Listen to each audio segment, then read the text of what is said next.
Hello, everyone. Welcome to Realization Hub. My name is Michelle. Today I am out in nature. I'm out on one of my favorite hikes, and I've brought you here with me. So today's video is a video about the new moon in Cancer. A new moon is a new beginning. Okay? It's a new beginning in a creative cycle where we are planting and aligning with a seed of intention. This new moon in Cancer is happening on Wednesday, June 25th at 12:33 a.m. Hawaii time. It is going to highlight themes relating to family, home, people that we care about, our personal relationships. You can think about Cancer as an energy that's very feminine, okay, which makes it receptive and creative and nurturing and healing and compassionate and heart-centered. We can also think about Cancer as a sign that's very sensitive. It's psychic, it's sensitive, it's especially sensitive to our relationships and how other people feel and our emotional nature.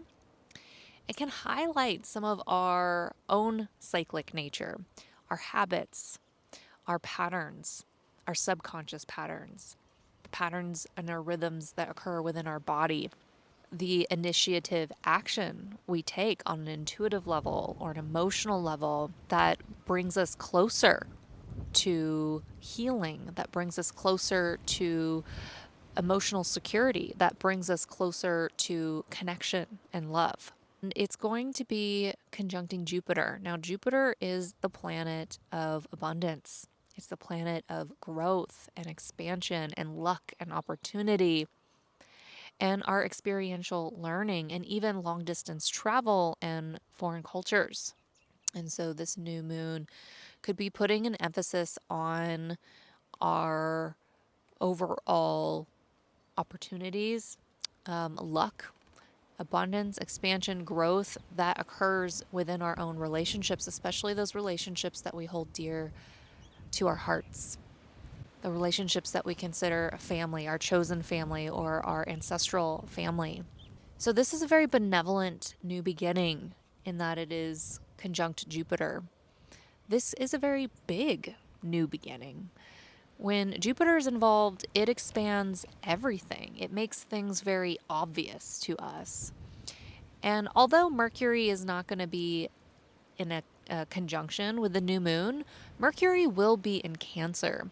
So we will be able to some extent comprehend this on a mental level and process this on a mental level, or be receptive to intuitive messages on a mental level regarding this big new beginning, this big opportunity that we can begin, or this initiation that brings a lot of expansion and growth and exposure to a broader perspective, our wisdom, our higher knowledge.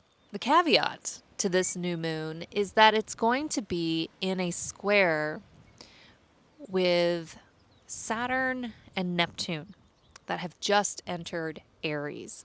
Saturn will be at 1 degree Aries and Neptune at 2 degree Aries, and they're going to be in a tight conjunction, which essentially this energy of Neptune and Saturn and Aries is initiating something new in our lives.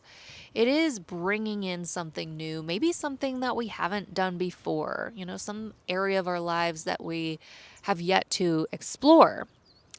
That we are being called to explore and do so in a way that requires us to be responsible and disciplined and committed and grounded and practical. And a new beginning that it asks us to put in the work and to not expect instant results, and to harness our impulsive behaviors and to really take action with maturity and authority. And having Neptune conjunct that speaks to a collective moment, and so it's very obvious in the collective that there's an overall, birthing that we're doing together. And we're all doing that together in the world. A restructuring that's going on, the dissolving of systems and structures, as well as the initiation and organization to build something new. And so, on a global scale, you can think about Neptune and Saturn in this conjunction as a very new beginning around restructuring something in society. But on a personal level, wherever you have Neptune and Saturn in your chart, transiting in your chart, that's going to be your house ruled by Aries, there is something that is being initiated, that is going through a type of restructuring process for you. Even if it's just energetic, where old belief systems, for example, old identities are dissolving. And you're rebuilding a new sense of self, especially if that's happening in your first house. In your second house, that could be related to money and income and your self-worth, where old forms of income are dissolving and new forms of income are currently, coming into a rebuilding process. Nonetheless, this new moon is going to be squaring that Saturn and Neptune placement, that transit. What essentially that illuminates around this new beginning is a type of crisis involving initiation. You could think of it as something that you're trying to begin, something that you're trying to initiate, a new beginning that's starting, but possibly there's delays. Possibly there's restrictions. Possibly there is something, some form of challenge or hardship or difficulty that you're navigating around this new beginning. Maybe it's just something that you want and need to happen faster, but it's actually going to take slower. And so, with this square to this new beginning, you can expect that the results will likely be delayed. That this is something that's a new beginning that is something possibly you need to commit to, that's going to carry you through on a longer journey. It's more of a marathon than just something short and sweet that you manifest instantly. You can think of it as a crisis of a new beginning, in that, not that it has to be stressful, but that could it could mean that you need to lean into it. You need to be more direct about it. With Saturn and Neptune in Aries, Aries is very direct, right? And so when there's a crisis or something being initiated out of crisis, Aries can be very impulsive and quick and direct about that. And that's what makes an Aries very much a leader in crisis, an initiative in crisis. And so we need to really harness those qualities, in a very mature way when it comes to this initiation in our lives that's happening. Harness those qualities of leadership, harness those qualities of being direct, harness those qualities of moving through the obstacles and the challenges and not avoiding it. Because Cancer is a water sign, it's more receptive. And with Jupiter there could be an abundant amount of opportunities related to this new beginning. But we could be avoidant about, it very indirect actually, about how we get there. Cancer can be comparative to like a crab. A crab isn't direct.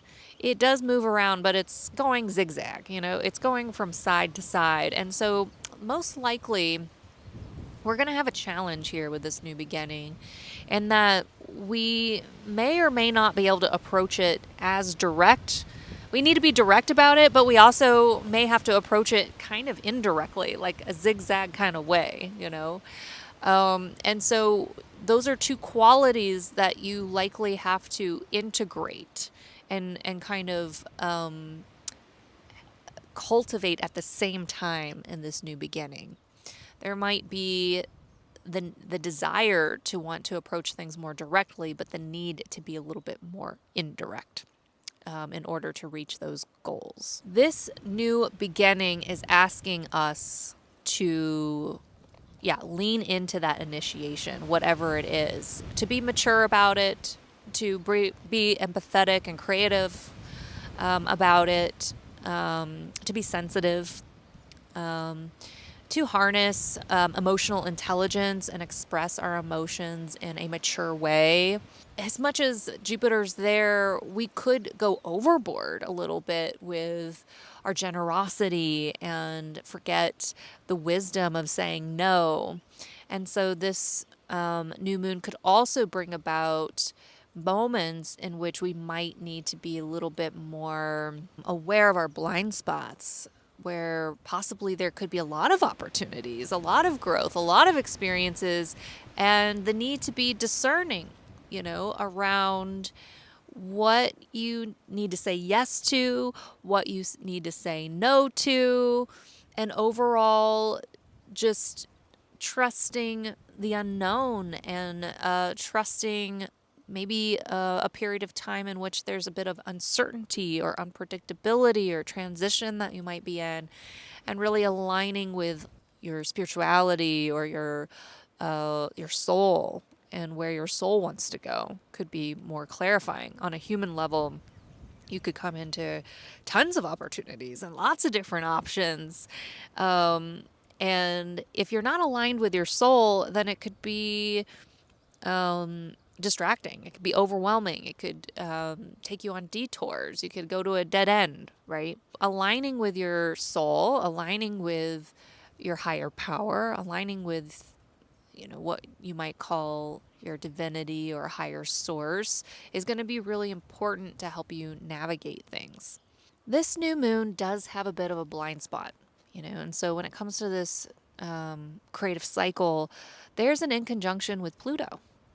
And so that's going to show us a blind spot, an intensity that might show up in our relationships.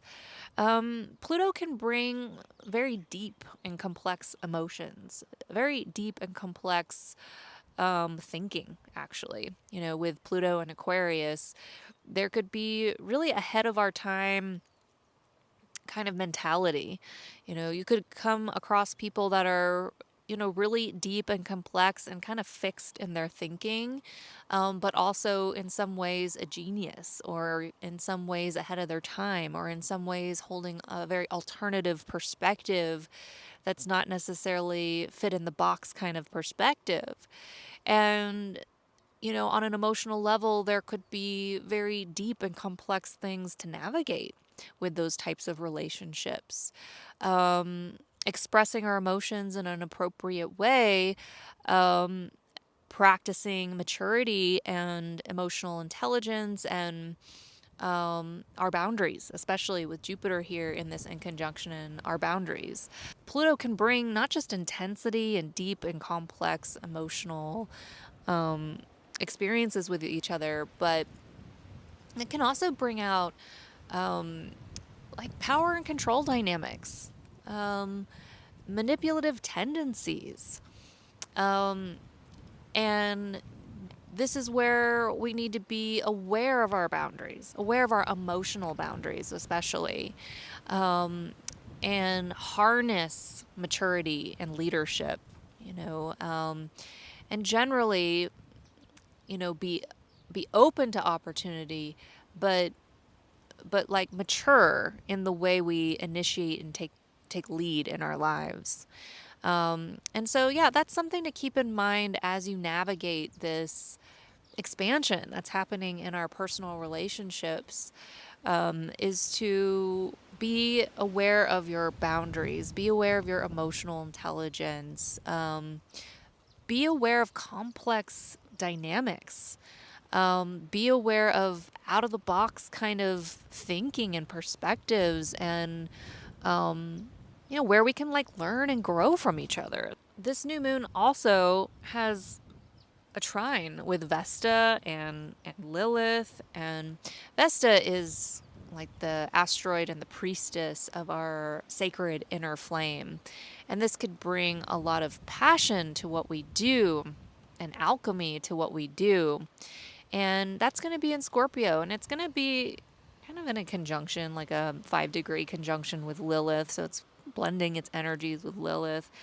And a trine overall is very supportive, right? And so wherever we have felt maybe suppressed, or where we have felt like we've given our power away, we truly are supported in, kind of coming into this alchemy, like using this sacred flame to burn away old patterns, old habits, old psychological baggage and wounds that support us in empowering ourselves in our relationships. So, although we have this challenging, growth oriented experience around, you know, harnessing our impulses, possibly harnessing our anger during conflicts,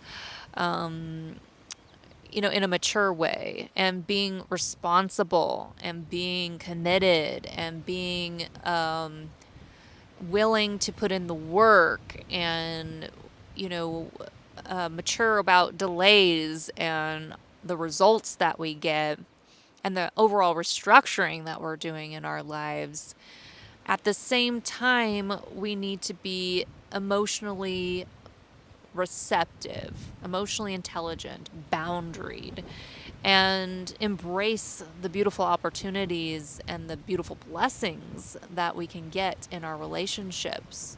And be aware of the overall experiences that happen around this new moon, that come from this new moon,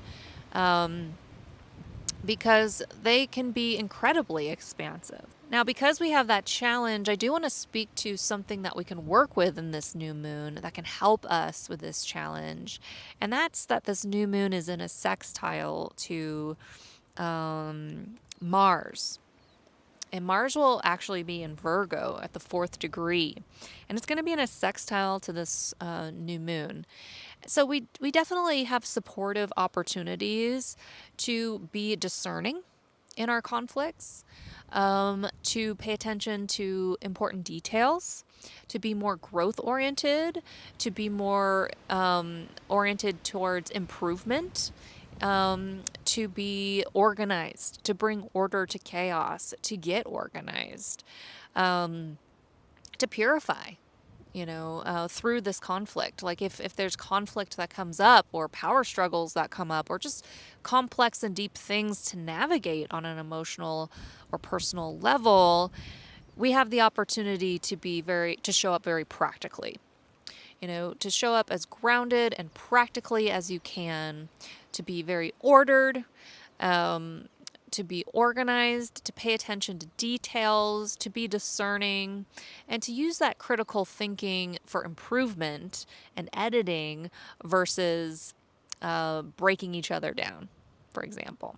Now, I want to point out that this new moon is really beneficial for our relationships. We're going to have Venus in Taurus. Now, Venus is at home in Taurus. It's all about the luxury of enjoying the simple things in life, like relaxing on the sofa or in the hammock, being out in nature, sharing food with each other, indulging in our senses, the slow and sensual life together that we can share with one another.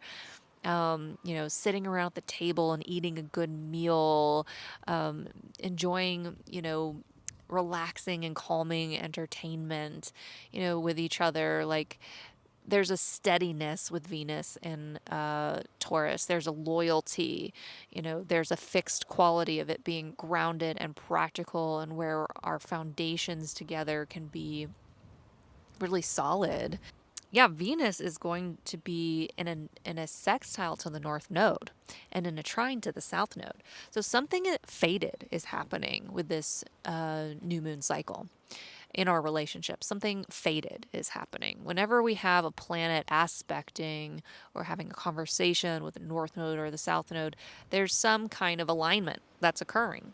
And in this case, this new moon brings an alignment to our relationships where we have the opportunity to align in our relationships on more of like a soul level, a creative level, a spiritual level, in the direction of compassion and healing and empathy and forgiveness and at times even necessary sacrifices that we need to make.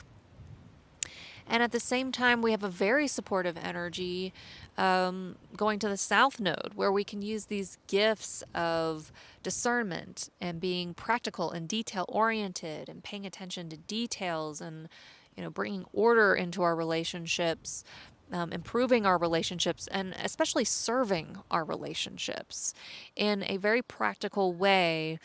That's a gift that we can use in a higher way in our relationships. Maybe we don't have to be self-sacrificing, but we can be very service oriented. Virgo brings the gift of service. They're very service oriented archetypes. They love to purify things, serve things, improve things. They care a lot about animals and like a healthy relationship between the mind and body. They make incredible doctors and healers, and we can really draw on those gifts in our relationships in a higher way. We can really bring practical levels of service to people that we care about, to people that we want to help build foundations with, initiate new beginnings with, especially over the long term. One of the things that I think you can play with, especially when it comes to maintaining a sense of calm and a sense of peace within yourselves, is to recognize that your relationships are a source of major growth in your life. Even if they're intense, even if they're complex, even if there's major differences and unconventional thinking that you must work through together. Even if you come from different cultures, different walks of life, foreign countries, there's something about these relationships that can offer such great opportunity of growth and expansion, higher knowledge and wisdom that can help us create something and birth something in the long term that gives us great satisfaction in the long term. Yes, they might be challenging. Yes, it requires us to mature, especially emotionally. And yes, it requires us to step into some maturity even around our leadership skills. But what I would recommend around what helps us keep the calm and the peace and the compassion in our relationships is to embrace those qualities of Pisces: forgiveness, compassion, empathy, even being very discerning about what is worth sacrificing and what is not worth sacrificing. Healing, recognizing that conflict that comes up within relationship can heal. Complex dynamics within a relationship are opportunities for healing, right? And you can also practice discernment. Discernment of the details. How you can be of service. That's going to bring a lot of benefits to your relationships. Being in service in very practical ways, like, hey, I'm going to do the dishes for you, or hey, I'm going to help you update your website, or hey, I'm going to help you drive your kids to the park so they can have playtime while you edit your book, or just very practical way. Hey, I'm gonna cook dinner for you today. These are very practical ways that you can help someone, and this is what I think can bring about the most peace in our relationships, the most calm in our relationships, because this is a new moon that emphasizes our relationships. And so, being of service, even if you have to work through challenges and obstacles, is going to be key for having an overall transformation, in your relationships that bring so much abundance and blessings and opportunities. Thank you so much for watching, guys. If you're ever interested in a natal chart reading or looking at some of the transits and how they're impacting you, especially if there's some big stuff happening in your life and you need some overall perspective, getting a natal chart reading and learning about the current transits and how they're impacting you can clarify a lot. And if you are in your birthday season, if you are a Cancer and you would like to have a solar return reading and start to tune into the energy dynamics and the overall events that may take place over the next year, definitely hit me up. I have some information in the description box where you can schedule a free consultation or one of those astrology readings. Okay, take care, everyone. Bye.